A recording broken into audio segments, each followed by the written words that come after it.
Hello fellow humans, my name is Poppy and I've always been fascinated by language. From the various ways humans have learned to communicate, to the effect our given language can have on our perception of the world, it's all just so crazy to wrap the head around. But perhaps the most mind-bending aspect of it all is the way our language affects the way we understand time.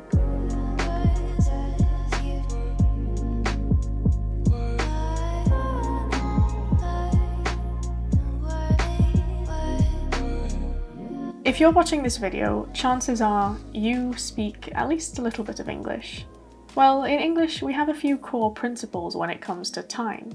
We break things down into the past, present and future, and this gives us tenses which we use to give context to our storytelling.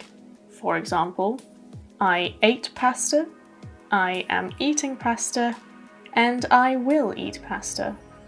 It's a problem, don't judge me. And we also have the slightly more complex tenses like the pluperfect, so I had eaten pasta, but this isn't meant to be a grammar lesson, so we won't get into that now. As an extension of this concept of past, present and future, we English speakers like to visualize time moving along a timeline, such as how I'm editing this video right now. And we see things progressing from left, the past, to right, the future. But even if your personal mental calendar doesn't look like a line going from left to right, it's how our culture as a whole chooses to present chronology, so it enters our subconscious anyway.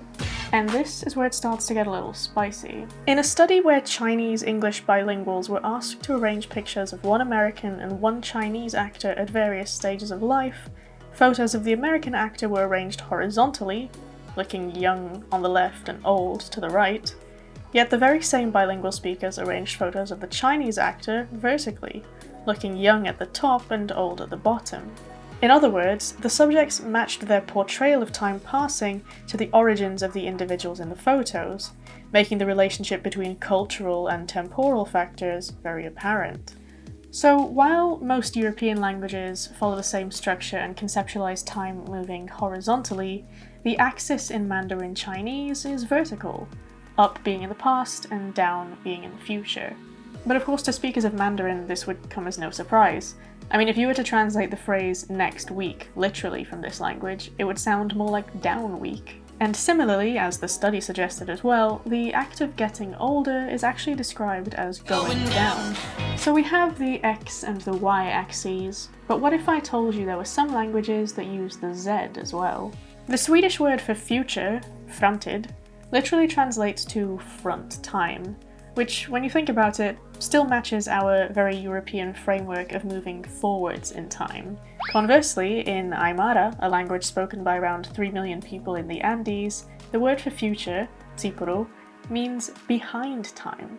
So when they're talking about future events, they actually point over their shoulders. And when you think about the logic behind it, it honestly makes a lot of sense. As much as some of us would like to, we can't see the future. But the past, which lives on as memories, can sort of be looked at like an object standing in front of us. So while we see the future as something we move towards, speakers of Aymara characterize it by its mystery. I honestly kind of wish we did that. It sounds a lot more fun. Now, if your westernized or anglicized, whatever it might be, brain thinks that spatial and directional differences are wild, try to conceptualize a form of communication with no tenses at all. That's right, no more eternal pasta consumption. Well, one such language is Yucatec Maya, which has no words that identify the past, present or future, and therefore also has none for before, after, while, and so on.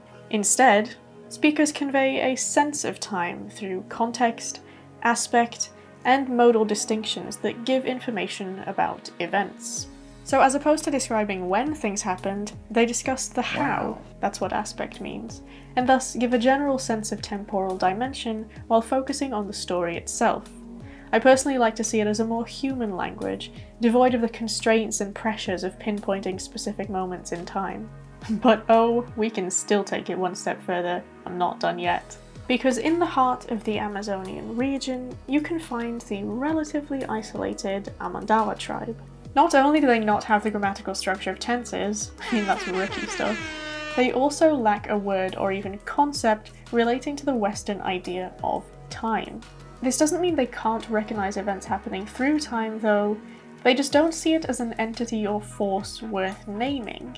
As a result, they naturally have no need for things like calendars, and the incremental representations of time that we use, such as hours, days, weeks, whatever, obviously have no meaning to them. They have no desire or need to use them. When it comes to aging, individuals aren't assigned a numerical value, but the process is still acknowledged as a form of evolution and changing of identity. So, tribe members will shed their younger names and pick new ones as they get older. Now, something they do have a word for is day, but not in the 24-hour sense.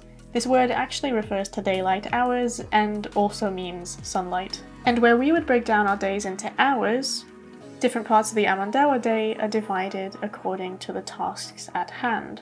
So, working, eating, and the motion of the sun. Sun is rising, sun is set.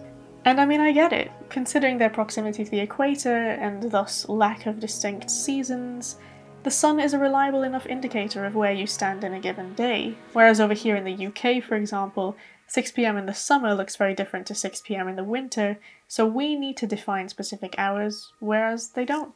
Frankly, I really like the idea of living life without calendars, deadlines, and all that jazz. Thinking about these cultures and their languages and approaches to time has really made me reflect on our Western need to compartmentalize everything instead of just like vibing.